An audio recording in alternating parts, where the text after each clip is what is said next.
অবশেষে পরাজয়ের হ্যাট্রিক কাটিয়ে জয়ে রাজ্য দল ত্রিপুরা। জানা গেছে দিল্লির বিরুদ্ধে রুদ্ধশ্বাস জয় রাজ্য দলের।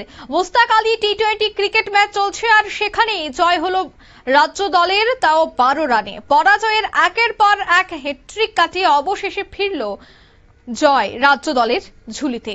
বিস্তারিত সে বিষয়ে জানবো, টেলিফোন লাইনে যুক্ত হয়ে গেছে ক্রীড়া সাংবাদিক বিপ্লব চন্দ্র। বিপ্লব দা, ঠিক কি জানতে পারছো?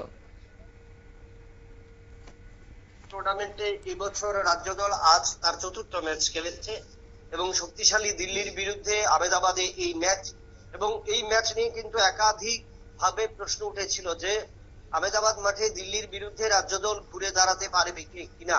কারণ প্রশ্নটা ছিল প্রথম 3টি ম্যাচে কিন্তু রাজ্য দল চূড়ান্ত ভাবে পরাজিত হয়েছে, অর্থাৎ পরাজয়ে হ্যাট্রিক করেছে, এবং সেই জায়গায় দাঁড়িয়ে দিল্লির বিরুদ্ধে আহমেদাবাদের উইকেট থেকে রাজ্য দলকে যদি জয় পেতে হয় তাহলে শক্তিশালী দিল্লির বিরুদ্ধে অসাধারণ পারফরমেন্স করতে হবে।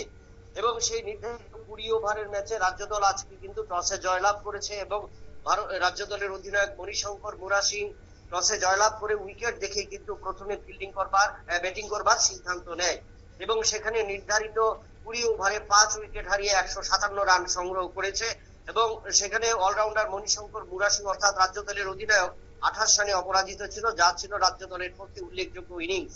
এই পরিস্থিতিতে 158 রানের লক্ষ্যমাত্রা তারা করতে গিয়ে দিল্লি কিন্তু সেভাবে নিজেদের তুলে ধরতে পারেনি। রাজ্য দলের বোলারদের এবং আজকের ফিল্ডিং এর কারণে, অসাধারণ ফিল্ডিং এর দৌলতেই কিন্তু সেখানে দিল্লি 145 রান তুলতে সমর্থ হয়, অর্থাৎ নির্ধারিত 20 ওভারে 8 উইকেটে 145 রান সংগ্রহ করে, এবং যার কারণে রাজ্য দল 12 রানে এই ম্যাচে জয়লাভ করে। এবং শক্তিশালী দিল্লির বিরুদ্ধে এই জয়ের ফলে কিন্তু রাজ্য দলের আত্মবিশ্বাস বাড়লো এবং পঞ্চম ম্যাচে নামার আগে রাজ্য দলের কাছে একটা বড় সুযোগ সেই জায়গায় ঘুরে দাঁড়ানোর, কারণ প্রথম 3টি ম্যাচে পরাজিত হয়ে রাজ্য দল কিন্তু অনেকটাই পিছিয়ে পড়েছে।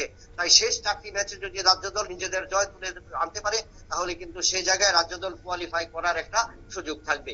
অঙ্কিতা, একদমই ধন্যবাদ। অর্থাৎ এই জয় আত্মবিশ্বাস বাড়াবে দলে, এই জয় আগামী দিনে তাদেরকে সেই খরা থেকে সরে আনতে সাহায্য করবে। এখন দেখার বিষয় আগামী যে ম্যাচগুলি হচ্ছে সেই ম্যাচগুলিতে রাজ্য দল কিভাবে তার দাপট দেখায়। নিয়ে নিচ্ছি ছোট্ট একটি বিজ্ঞাপন বিরতি, সঙ্গে থাকুন।